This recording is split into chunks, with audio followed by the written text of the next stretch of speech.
Hey everybody, and welcome to your Design to Move series on cycling. We are at Fluid Health and Fitness, and my name is Ryan Maxwell. My name is Ryan Parr.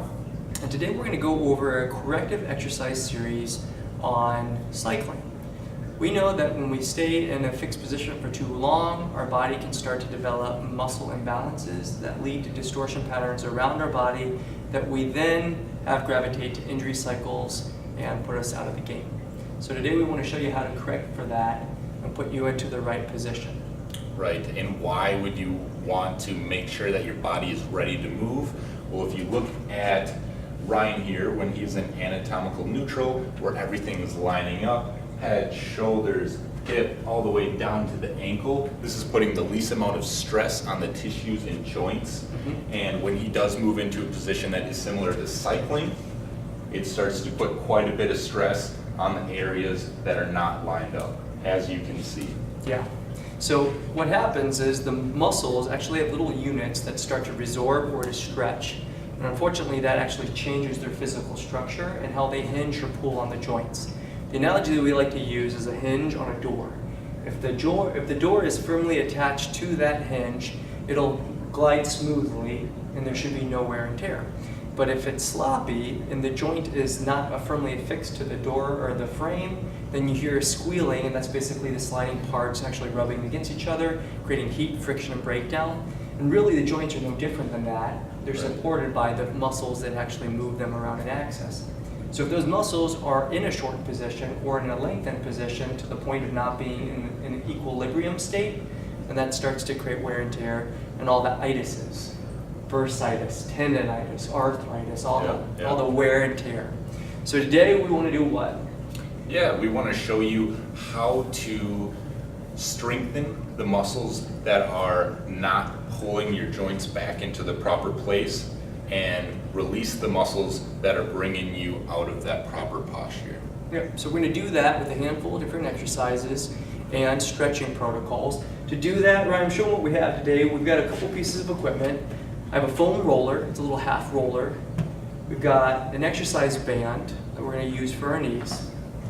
We've got our fluid fascia release ball. It's got a little tack to it. It's a hollow core center ball. And then finally we've got a lacrosse ball.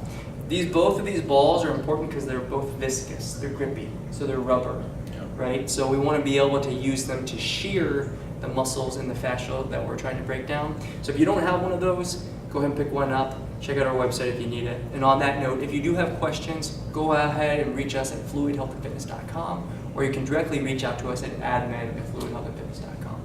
So that's all you're going to need, a couple pieces of equipment, about 10 to 15 minutes of your time, and we're going to zip you through all these exercises. You'll notice that your body's going to feel a whole lot better when you're done with them, and you're going to feel a lot more comfortable on your bike when you get back on that bike.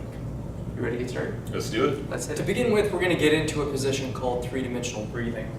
You hear people talk a lot about the importance of breath and how we want to start to engage our breathing pattern in our basic movement protocols in order to get the most out of our body. But a lot of times we don't really describe why it's important and how it's meant to be done. So today we want to make sure you have a very clear understanding of why we would want to do this breathing pattern outline before we would get into stretching. The majority of this has to do with the overall central nervous system. First things first, we want to calm the nervous system so that the relationships in our fascial tissues, our non-contractile tissue beds, want to relax and release. These are not in our control, but they're controlled by our emotions. And a lot of times when we're anxious or overworked or overstressed, they have a tendency to be tight. So this is an opportunity for us to relax those tissues naturally by engaging in basically a breathing meditation state. Okay, so that's the first purpose of it. Second purpose is to ultimately line up our rib cage by engaging our abdominals so that when we breathe in, our diaphragm, the muscle that pulls air into our lungs, is appropriately positioned. This is called the zone of apposition.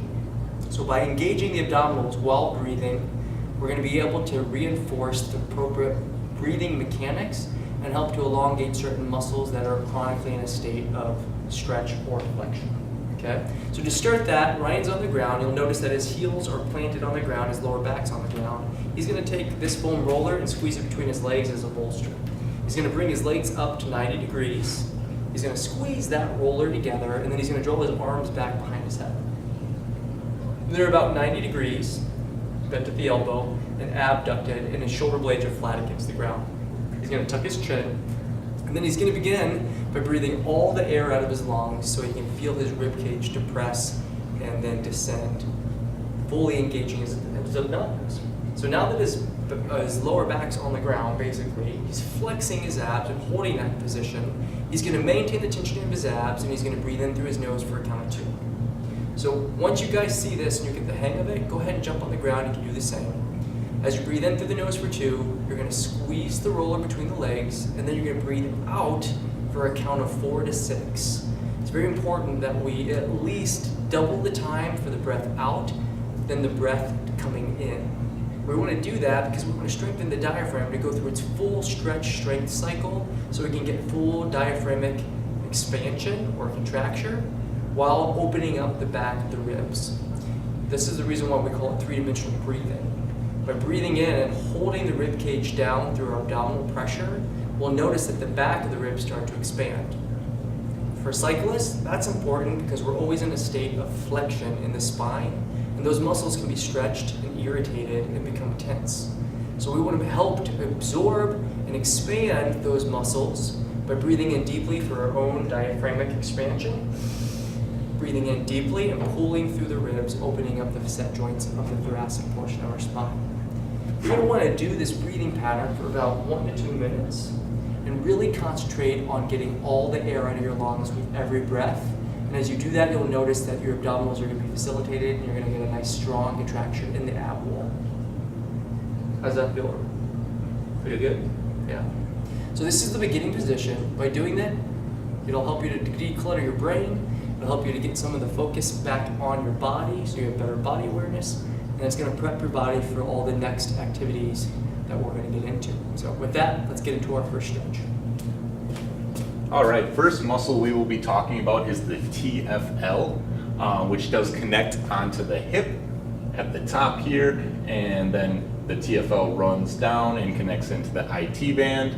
This muscle is responsible for hip flexion, abduction, and internal rotation. So if you're cycling and you do notice that your knees tend to go out at the top of the pedal, or that your feet churn out when you're walking or running, this muscle might be the culprit, and that's why we want to address it with our first active release. Okay guys, so now that we know how to identify the muscle, we're going to show you how to use a lacrosse ball to do an active release. It's basically using the ball to self-massage that muscle out into greater length.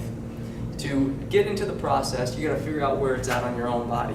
So the landmarks are the hip bone and the trochanter, the bone, that little bony outreaching or outcropping on the femur. It's going to sit in between those 2 marks. So if you feel your hip line and then feel that little hip bone underneath of it, it should be a little space in the middle of that you can palpate and feel. Now, another way to check for it is to lift the leg up, flex it up, and internally rotate your hip while putting your fingertips there, and you'll feel it bulge. That's the TFL. That's where you're going to place the ball. Ryan's going to lay on his side, and he's going to put the ball right underneath of it. The general protocol for this is to apply a static pressure on that muscle for 30 to 60 seconds until you feel it relax. We're looking for a neuromuscular release here. Essentially, we're putting enough pressure on the connective tissues that the body initiates an alarm response and the muscle starts to soften and lets go.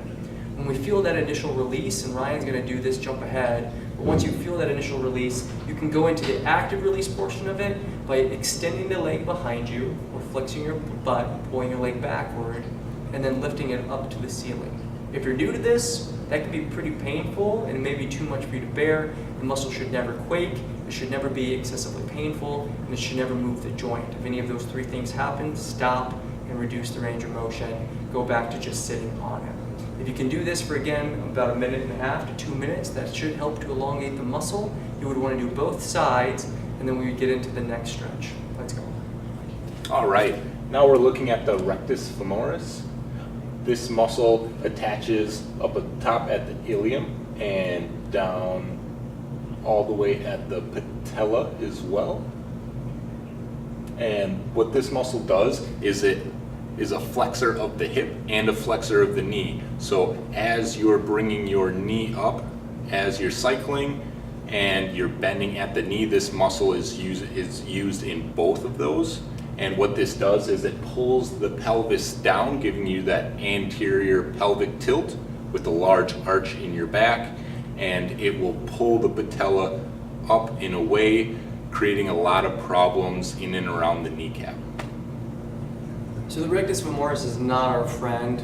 It's normally a huge culprit from movement distortion patterns that surface in all kinds of sports populations, but especially for cyclists. We're always using it because you're always extending your knee and you're always flexing your hip.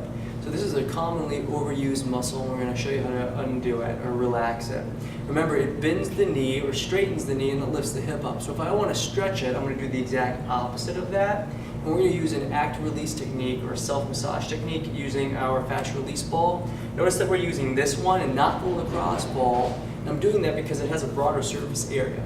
That way, if I put it on the belly of the muscle and I start to move that muscle or floss it under the pressure of the ball, like we're going to do, it's going to have the ability to block any adhesive tissue or maybe spasm so that you can start to knead and shear that tissue away from the muscle belly. It's pretty important. If I start to roll my leg or bend my knee and pull that tissue underneath the ball and it slides around it, it's not going to get the same impact as it would if you were holding it and shearing it down. Okay? So remember, this is not a rolling on the muscle. This is a rolling up to an adhesive belly or bed or a spasm, and you're going to hold the pressure on that for a consistent period of time. We want to start at the kneecap and work our way up. Again, avoid the connective tissue to start. Go about 3 inches up from the knee and then put the ball there. Ryan's going to show you how to do that. So you're going to lay on the ground. Place the leg on top of the ball. Make sure to support your lower back.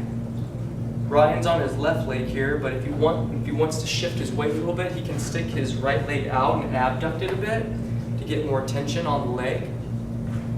And then he's going to roll from the knee up towards the hip or superiorly until he feels that first point of pressure or, again, tension. This is normally referred to as a trigger point. So that could either be a spasm in the muscle or, again, a collection of fiber that would be collagen that binds around the muscle fibers. So once you find that edge, you want to stay just underneath of it. So I'm going to place the ball just under it. Now he's going to breathe out after he's held on to that position for about 30 to 60 seconds and the muscle started to subdue. And he's going to start bending the knee. So you'll know as you bend the knee softly, slowly, that you're going to feel the pressure of that adhesive bed pull up to the edge of the ball. You don't want to let it roll underneath of it or around it, just up to it. So he's going to breathe out, supporting his spine through his active respiratory muscles, breathing out, engaging his abs. He's going to bend the knee concurrently and then slowly let it come back down and then relax the tension in the quad and see if he can sink deeper into the ball itself. Each time he stretches that muscle by pulling through the articulation in the joint, it's going to get the muscle to lengthen a little bit and get softer so that its passive tone, when he doesn't flex it or stretch it, is a little bit softer and he can sink in deeper into that hole. Okay? So we would do that for about 6 to 10 cycles on that tender spot and then take it off and go to the other side. Now there's going to be multiple tender spots or potentially adhesive points or trigger points throughout the length of the rectus. The recommendation is to target one at a time and continue to apply that same technique in that area until it's no longer tender or you're no longer feeling that mass of tissue. And that could take several applications, especially if you keep on cycling, keep on putting pressure on the leg. So make sure to apply it consistently. These are, again, constantly used muscles, so we want to make sure that we're constantly working with them to engage their length. And you'll notice, again, a nice reduction in pressure in the knee and the pelvis. Let's go to our next muscle.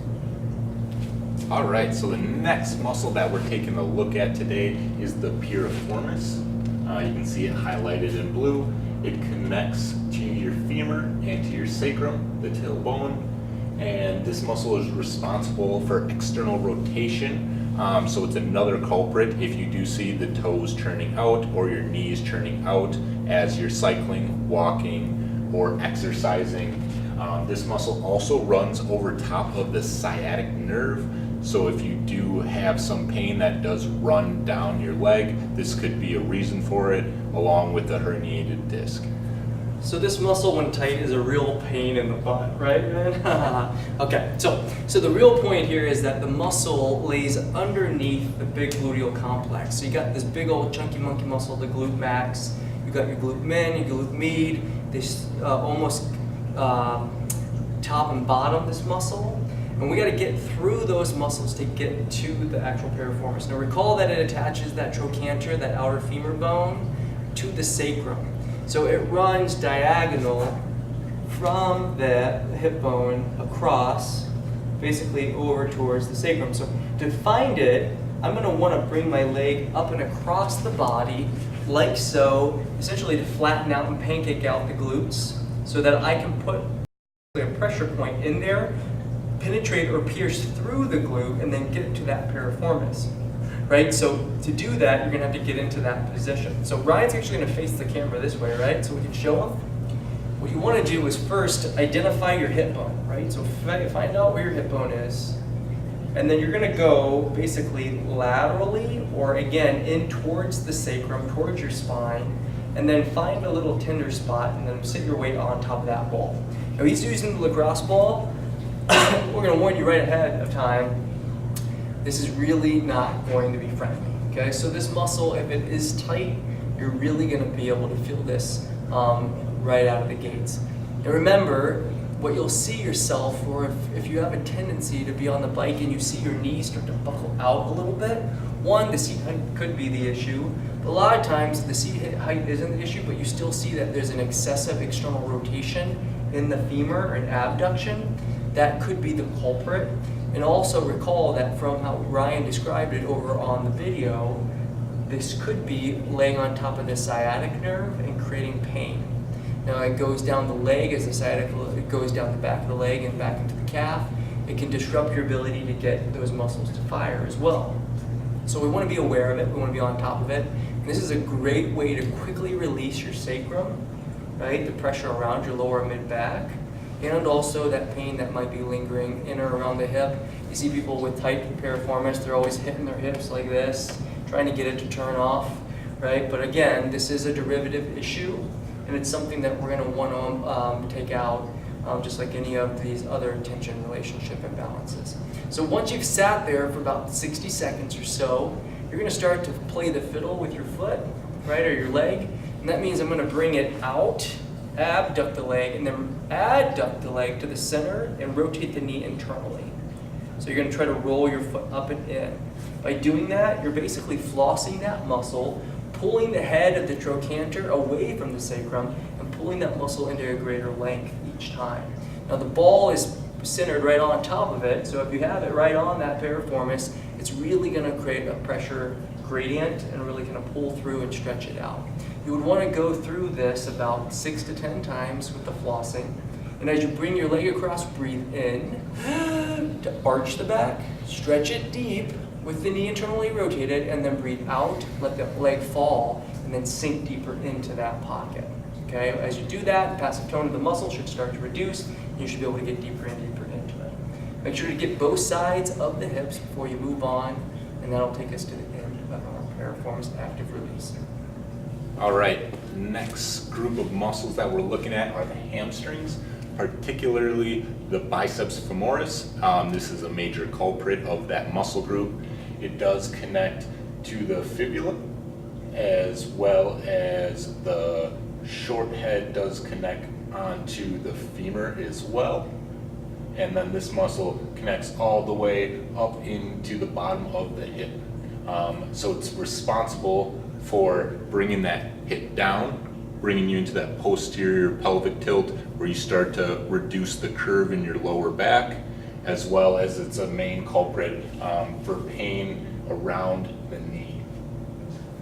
The way to define the bicep femoris for yourself when you figure out where it attaches is pretty simple. If you take your fingertips, and Ryan's going to run his fingertips along the back side of his hamstring here, or underneath his kneecap, and on the lateral edge here, you're going to find that big tendon. It comes around, and if you trace it, you can actually roll it right to the bony marker of the fibular head, okay, or the fibular head, sorry. So as you go down, you can trace that muscle into the belly, or that tendon into the belly over there, and you can use your fingertips to palpate. Feel that? If you're uncertain, again, of whether or not that's accurate or not, rotate the toe outward on the leg that we're targeting, and then flex your hamstring by pulling your knee into flexion, and you'll feel that muscle bulge. right? So remember, there's a short head that directly attaches to the femur, and then there's the long head that goes up into the ischium, or the back of your pelvis. We're going to look for the short head fibers because those are traditionally the overused groups of muscle, or a portion of that group of muscle that gets pesky in the way. Okay? So today what we're going to use is our fluid fascia release ball. Again, it's got that nice tack to it. It's a bit broader so we can go over the tension or create more tension for the leg. And you're going to notice that Ryan is on a bench. He's doing that so that he can get his knee to flex and extend. Okay, so you want the ability to be able to move that leg up and down for the knee. So go ahead, Ryan, put it under there. This yours? No, A lot of our clients, patients find out that it's really kind of hard to define where the muscle is, right? So even though they're putting the pressure on, they're like, I don't know if I feel it. Well, what helps is to put a little bit more pressure on your quad with your own body weight and push down into that muscle belly. When you do that, all of a sudden, it should start to talk to you, right? You can also roll that ball medial to lateral, and you'll start to feel the different heads of the hamstring. And as you roll outward, you'll start to feel that lateral head, and that's traditionally that bicep femoris. So if it's tight, you'll see the muscle is going to start to guard, so it'll want to tighten up on you, you'll want to bend the knee. So try not to do it too much. And once you put pressure on that ball for about 30 to 60 seconds, it should be, a pain scale of about maybe 6 out of 10. You're going to open the knee by extending the knee and rotate the toe inward. You feel that? Remember, rule of thumb, never dissociate the joint. So we don't want to push so far that we start to round in the spine. Okay? Also, there should never be quaking, so we don't want to feel a shake or a quiver. Right? That's too much. The muscle's not going to respond. And finally, we don't want there to be so much pain that it's something that you can't tolerate, right? So this is something that should be passive, and every time you relax the knee and it goes back into extension, right, or flexion, like so, it should be able to get softer, and I should be able to put more and more pressure down on that ball, okay? So once you've done the breathing pattern, again, breathe in as you extend the knee, flex the quad as you extend the knee, arch the back, and then breathe out. Relax the legs, sink in deeper. About 6 to 10 times. You can switch other side and then go after it. Now remember, the hamstrings, when they're tight, they pull the pelvis under. It forces the back into this excess kyphosis, which we see a lot of and reinforce with the traditional posture on a bike. In fact, we're trying to get into that aerodynamic position intentionally, and unfortunately that can really wreak havoc on our spine over the course of time. So this is an important one to really get after, gang. So make sure not to neglect your hamstrings, especially if you notice that in your upright posture, when you're standing up, your pelvis has a tendency to tuck under, or because of which the femurs externally rotate and you see the toes rotate out too much. If that's going on in your static posture, make sure to attack these hamstrings. Good? All right, we're done with hamstrings. Let's move on. All right, next muscle up is going to be the gastrocs. These muscles connect onto the Achilles tendon and then up into the bottom of the femur. If you are having tight hamstrings, this muscle does work really well with it and can have the ability, or will have the ability, to be facilitated in tight. This can cause some pressure on and around the knee, especially if you have that toe flexed out and away from the ankle. So when the calf is tight, it's going to lead to basically a heightened hyperextension in the knee. Because recall that it attaches from the Achilles up into the belly of the muscle and then back behind the knee to the femur. So if it's tight and I'm trying to stretch it and it doesn't want to let go, it's going to pull that leg into a pretty tight hyperextension.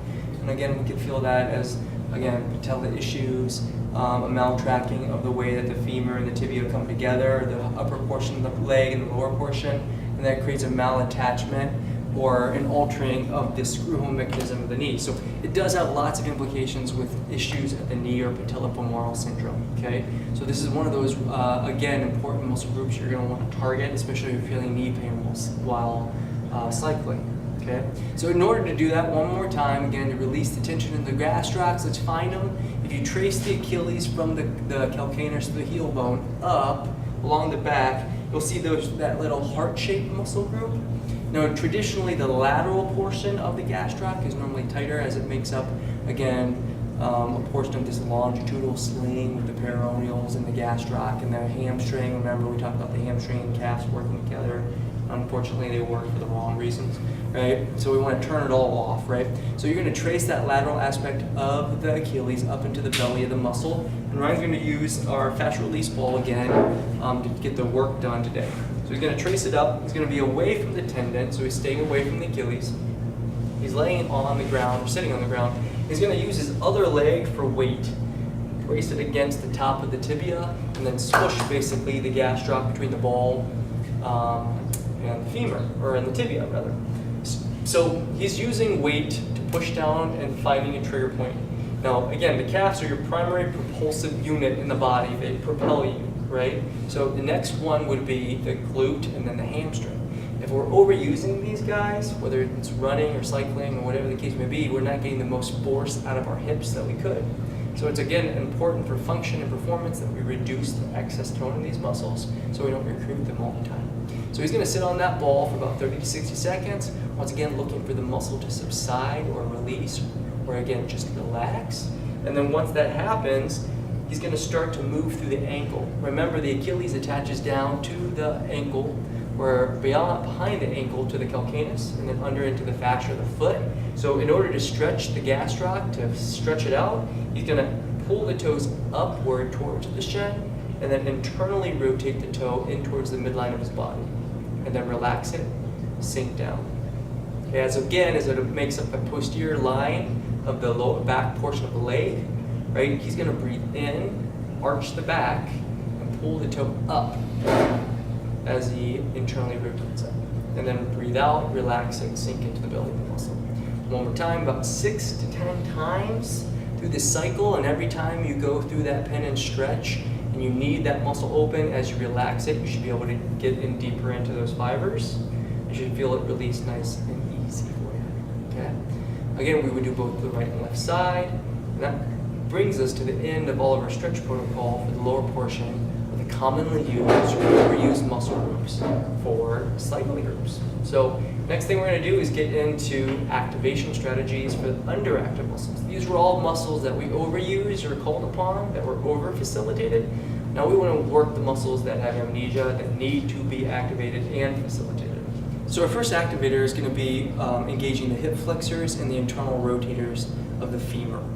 Essentially, if we're in a posture where we're in a bent over position like we would be on a bike, it has a tendency to pull our pelvis under, and when that goes on, the femur heads have a tendency to want to rotate open and externally rotate. So they rotate away from the midline and they abduct away.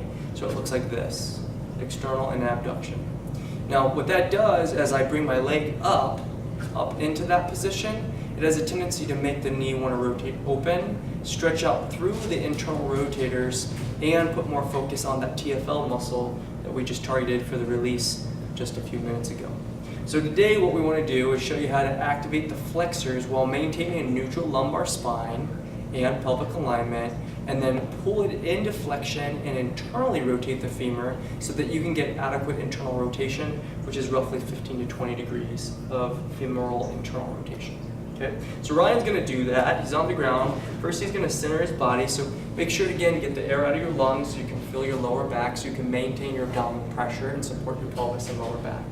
He's going to use his opposite arm, so he's got his left leg in the air, he's bracing the knee across the body, bringing it in towards the midline, just subtly, just inside the hip socket.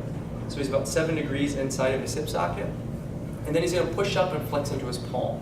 Notice that he's keeping his shoulder out of his ear, so he's not pushing down too hard, but he's keeping the pressure in his hip pretty constant, right? Now with that pressure being pushed up into the palm, he's going to feel the flexors. Now he's going to rotate his knee inward and his ankle outward. So that's going to create internal rotation of the femur. He's making note that at the end of that range of motion, he's really going to give it quite a tug, right? He's going to push pretty hard. And when he does that, you'll start to feel it inside the hip crease in the groin muscles, the adductors, and also again the hip flexor muscles. Just because the hips are in a tight and shortened position doesn't necessarily mean that the hip flexor or psoas is strong. So we want to actually work that psoas muscle and the internal rotators collectively to get the proper alignment and positioning of the femur. One more time, if we find that we're in an excess kyphosis of the spine or posterior tuck in the pelvis, traditionally we'd see the external rotation of the femur, and this would be one of your go-tos for re-establishing the natural harmony of the tension relationships on those femurs. Good job, nice demonstration, Ryan. Remember, you would do about 10 or between 15 and 20 repetitions. Notice that he did a nice slow, controlled movement through the whole range of motion, and he maintained the adequate pressure on the knee. You would want to do about 1 to 2 sets on either side of the body, and then we'll move into our next exercise. The next movement is hip extension with internal rotation. So just like the flexion that we just did when we were laying supine, we're going to go into a prone position, laying down, and we're going to flex the muscles that pull the leg behind us and internally rotate it. So the muscles that are primarily tasked to pull the leg into extension are the glutes. Now, unfortunately, if we have tightened hamstrings, we'll have a tendency to not use the glute the way we should, and we're going to start to use some of the lateral rotators of the glute complex, like the medius overactively, or the piriformis like we turned off before. So the goal here is to teach the muscle, the maximus, to be able to facilitate the hip extension by making sure that the knee stays inside the hip line. You're going to extend the leg up by bringing the knee up off the ground, and then you're going to internally rotate the knee inward so that we start to use the medial hamstrings and the adductor magnus of our groin.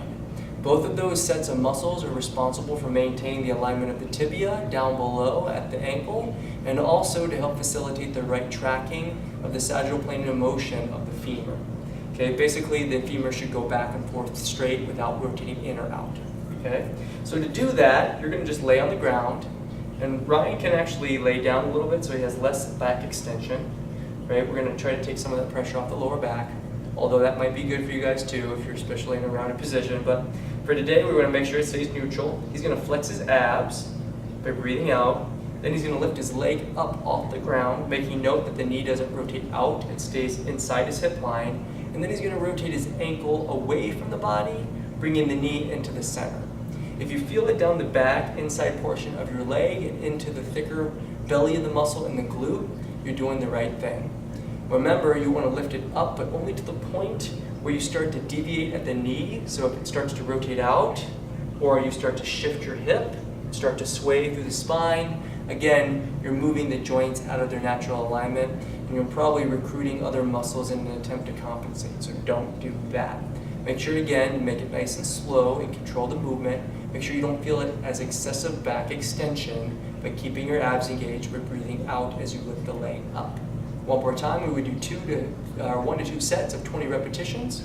Nice and slow, controlled time under tension for each rep, and you would do both sides of the body. If you have questions, again, reach out to us at admin@fluidhealthandfitness.com. We can give you some more specifics on this. Obviously, this is a pretty specific protocol, so if you need more detailed instruction, reach out. Now that we've activated the medial muscles in the inside portion of the leg to hold the femur tracking in the right position, we want to apply that to global movement having to do with the centering of our pelvis around our spine. Oftentimes when certain muscles in either the front or the back or the lateral portion of our hips are too tight, they tug our pelvis either down or under, and that distorts the relationship with how the spine fits into the pelvis. So that then has long-term repercussions with the way the rib cage is positioned and by extension your breathing pattern. So what we want to do is teach you how to maintain a nice centered position through the pelvis while engaging the accurate or the most responsive respiratory mechanics while bringing our leg into an extension flexion so we can coordinate basically the essence of gait while maintaining level pelvic hip stability. Now when you're on a bike, the same principles apply as your legs are coming down and back in a cross extensor. As one extends, one's going to flex, and then they cycle through that on both sides of the body. Very important that we're able to maintain our pelvic alignment as we go through that position. So we're going to do this in isolation on the ground. To do that, we're going to need a couple pieces of equipment. I'm using that foam roller. It's going to be used as a bolster to brace the leg that's going to go into the extension side of this thing, the actual pulling the leg back through the glute. And then we're going to use an exercise band. This is a nice Vikram band that we have here. You can buy them online, you can buy them on our site. But wrap your knees with this thing, and it's going to give some dynamic tension so that when one leg flexes, the other is going to extend, and they're going to fight against each other. Okay? So Ryan's going to wrap this around his knees. We're going to get in position. Roller is going to be offset to the other side of the body.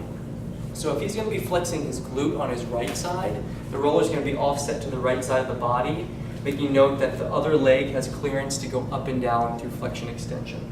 Make sense? Okay. So he's going to flex his butt on the right side, and at the same time he's going to bring this leg up, his left leg up, and go into hip flexion. So basically when one flexes, one extends, and he's going to make note to keep his toes tracking into the midline of the body, again reducing that external rotation we've been working through. He's going to support his lower back so his abdominals are nice and tight, just to the point of being able to get his lower back to almost be in contact with the ground, just a little bit above it. And he's going to take his right arm, the arm that's in extension on the extension side, and brace it into a scaption at an abducted and, again, 90-degree angle. His left arm is going to come down to the side of the body. So he's going to hold that left arm right adjacent to the torso. Okay?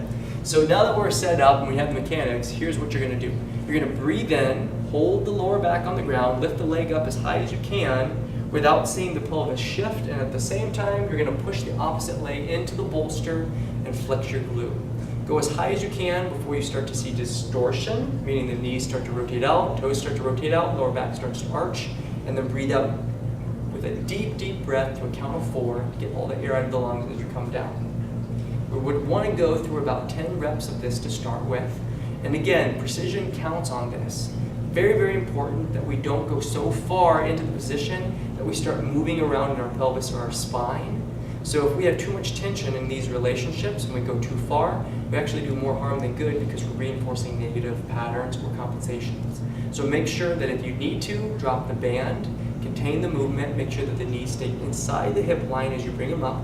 Don't let the knees rotate or the toes rotate out at the top or the bottom of the movement, and make sure to keep the breathing pattern the entire time, maintaining the back on the ground. You would want to do about, again, 10 to upwards of 20 repetitions on either leg, and then we would move into our final strength exercise for activation, a cobra position. Let's get started. This last position is a cobra position with a focus on glute activation in the lower back extensor muscle group facilitation. So the thing to think about again is if we're on a bike and we're always in a hunched over position, our bodies are in a flexed concaved position, stretching out through our glutes, stretching out through our lower back, and asking these muscles to stretch more than they should. So we don't get as much thrust or power out of them, nor do we get the stability from the lower back musculature the way that we would want to. Not only that, but it's actually placing our back into a flexed position, which shortens our abdominal muscles, but doesn't necessarily get them to get stronger either.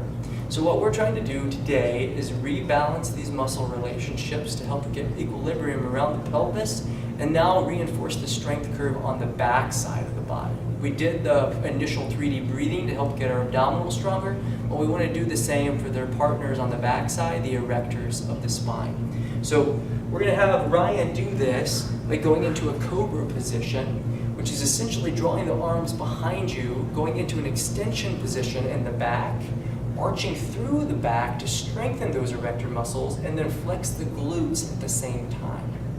Both of these muscle groups work together on the posterior chain of the body to help maintain your posture, and again, a nice upright erect position so that we can maintain anatomically correct or neutral. Remember, from the beginning of the video, that means we place the least amount of pressure on our joints so that we don't have a wear and tear and breakdown at all those hinges that we're trying to protect. So you'll notice that Ryan's coming up. As he comes up, he's drawing the arms back through the scapula first. Notice he's not arching his neck either. He's keeping his chin tucked. That's going to support the health of the cervical spine. As he comes up, he's going to squeeze his glutes, and then he's going to breathe slowly out as he drops his body down towards the ground. By breathing in as he lifts, he's going to lift through the rib cage, help to create a stronger contraction in the extensor groups by breathing in, and then breathing out and actively engaging his abdominals as he brings his body weight back to the ground. If you're doing this right, you're going to feel this in the glutes and the lower back. Hopefully with the release of the hamstrings that we did earlier, it's going to reduce some of the pressure from their involvement so they're not as facilitated, and you can get a stronger contraction out of your butt and your lower back. As usual, we're going to be doing 1 to 2 sets of about 20 repetitions, and the time under tension again is a nice slow eccentric, meaning an opening of the joint down slowly to the ground to a count of about 4. When you're done with that, that'll bring us to the end of our activation exercises. We're going to do one more integration, meaning we're going to teach the central nervous system how to pattern this through the entire body the way it's intended to, all the time, and that will bring us to the end of our video selection. So let's get going. This last movement is an integrated exercise. What it means is that we're going to work through multiple joints of the body, and we're going to ask them to coordinate their movement in the appropriate way. What that really means is all of our bodies have a certain way that it moves through space. We call it proprioception, right? The body's ability to gauge position in space. And all those patterns have been reinforced in our brain. Sometimes the patterns are wrong, even though those are our go-tos. Now, when we have wrong blueprints in our brain, it means that the body's going to, again, move those joints irregularly, and that can lead to overuse issues that stem to a lot of these injury cycles that seem to be outside of our control, but really are of our own making. Okay? So the goal here is to reprogram and put new blueprints in our brain. Now, hopefully through the activation and the release strategies, we've brought some of those relationships into a better harmony, and now we're going to imprint or pattern on. So Ryan's going to do that with a position that's called a contralateral reciprocation. Contra, opposite lateral side of the body, hemispheres, reciprocate, meaning work together. So he's going to work 2 big muscle groups on the back side of the body with a posterior oblique sling. The lat on the one hemisphere of the body, which pulls his arm down and around, with the glute on the opposite side of the body as it crosses over the hips. Now recall, if we're in a bent over hinged position like we would be in a bike, you can see how both of those could be stretched and how it may need some facilitating. So does that make sense? Okay. Now that we know that, that's the muscle groups that we're going to target, we want to go through a full single leg balance position to teach the sensory motor integration. By balancing, it forces your body to not only gauge its limb position in space, but to respond to it and hold it and maintain that fixed position. And that's going to get the motor receptors involved at the same time. All of this is going to help to coordinate better, efficient movement through the central nervous system. So first things first, he's going to be hinging through the knee, hip, and ankle, and basically doing a single leg squat. So he's going to let the opposite leg kick down behind him as he comes down. He's going to go to his threshold for balance, meaning until he starts seeing his knee buckle in, the foot rotate in with the ankle, or the hip hike or drop.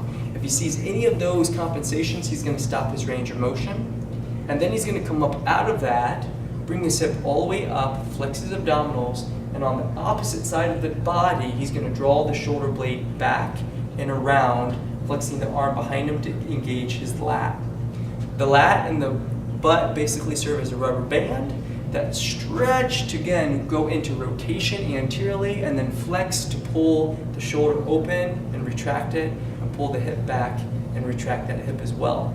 Now remember, we want to make sure that we don't get excessive retraction of the hip, and we don't want to see an excessive dumping in the shoulder. So as you dump down or drop down through the pelvis, don't let your shoulder shrug or rotate in too much.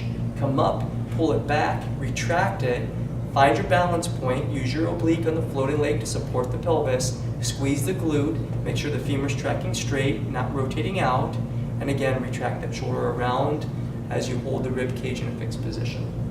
He's going to breathe out as he comes up, lock his abdominals, bring his leg up into that full flexion, which resembled that same repositioning technique that we did on the ground horizontally, and now we're putting it all into practice by balancing and working against gravity. Nice job, Ryan. All right, guys. So that's it for that tutorial. Just knowing once again that we would do about 2 sets of 20. Sometimes that's too much. The importance here is that if you break your lines or you start to break your symmetry, that means that your body's fatigued. It's a simple thing to think about, guys. There's a force failure and then there's a form failure. A force failure means I'm going to go and take every ounce of effort out of my body to get something to happen. And a lot of times our bodies rely on our high threshold patterns or high neural dynamic patterns, things that we like to rely on, big muscle groups. You'll see people when they shrug or they hold these fixed postures, that's an example of a high dynamic pattern, right? So we start to employ those when we've overloaded our system, or we start to falter into our compensation patterns. That may be the knee dropping, again the back starts to round excessively like that bad posture on the bike, the knees might be open up and varused, the feet might be varused or externally rotated. These are all things that tell us your body's fatigued, you're not moving in the right alignment, and you're gonna wanna reduce it. So this was a big diatribe to describe the importance of not going to force failure, but to form failure. So within that 20 repetitions, for any of these exercises, if you notice that your body starts to deviate from that optimal alignment, then stop and work up to it. Just because we're using body weight and light resistance with bands doesn't mean that your body's not working against its own neural dynamics to reprogram the central nervous system to be more appropriate, more efficient, and safer, okay? So on that note, guys, remember, precision is key, intensity is second. You do enough of that on your bikes every day when you're practicing, you're gonna win your races through intensity, you're gonna win the race long term by working on precision and accountability around these joint centers, and we hope that you got a lot of that from the video today. If you have questions, again, reach out to us at fluidhealthandfitness.com, or again, reach out to us at admin@fluidhealthandfitness.com. We'd love to hear from you. We'll see you guys be safe, be successful, and again, continue to be on your bikes. So stay after it. Our motto is your body's designed to move, so stay in motion. So we will see you guys next time for another tutorial. Have a good day.